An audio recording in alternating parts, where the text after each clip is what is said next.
Yes, what's going on guys? Tim Chase here, and a very quick video for you today on should you track your calories in a workout or not. So this is a question I've been asked a few times, like why don't I track my calories in my workouts? Now, the main reason for me is because a lot of my workouts are sort of similar volume, similar intensity. So that means if I'm doing 5 sessions in a week and I do 5 sessions the next week, I've probably burnt a very similar amount of calories over those workouts. So calories burnt over the week from working out is going to be pretty similar. Now, another reason is I work out for about an hour a day. That is 1 hour of burning calories. What about the other 23 hours? The other 23 hours where my TDEE, or my total daily energy expenditure, will be affected. So things like my BMR, so my basal metabolic rate, obviously that's not really going to change day in, day out, because that's just going to basically keep me alive. But my NEAT is, so my non-exercise activity, which is what that basically is. So we're talking about things like fidgeting, like walking, basically any calories burnt when you're not actually going for an actual exercise session. And also things like the thermic effect of food, so which foods I'm eating. So there's a number of things that are going to change the amount of calories I burn in a day. So the calories in that 1 hour window for a workout are kind of become a bit irrelevant when you've got the other 23 hours to take into account as well. Not to mention the amount of calories that you're putting into your body. So I could burn 600 calories in an hour, go and hell for leather in a spin class, and then go and eat, 10 KFC buckets.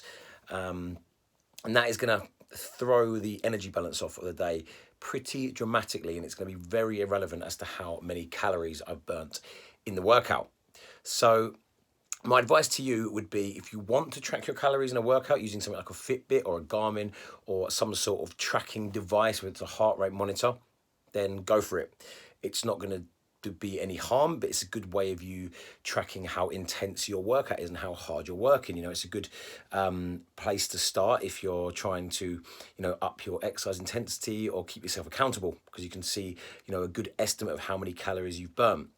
However, if you don't want to, then don't bother, because ultimately, if you do like a check-in with yourself each week, you take your measurements, let's say wherever you hold your body fat, let's say your stomach or your hips, take your photos, take your weight, calipers, whatever it may be, you compare them week on week on week, and you know what you're eating, and you know the rough kind of volume of exercise you're doing, you're going to know if it is working or if it's not working. If I'm doing 4 weight sessions a week, if I'm doing 2 walks a week, and I'm eating 2,000 calories, and my weight is the same, and I look the same, and my measurements are the same, then I'm probably at maintenance.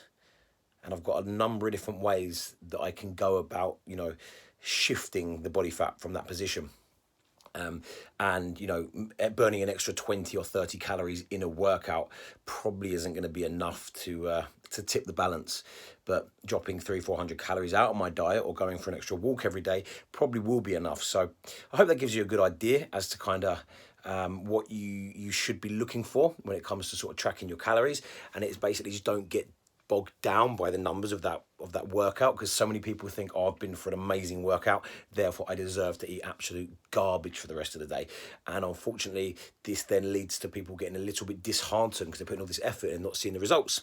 Anyway, hope you enjoyed the video. Please hit the like button, comment and subscribe, and I'll see you all at the next video. Ciao.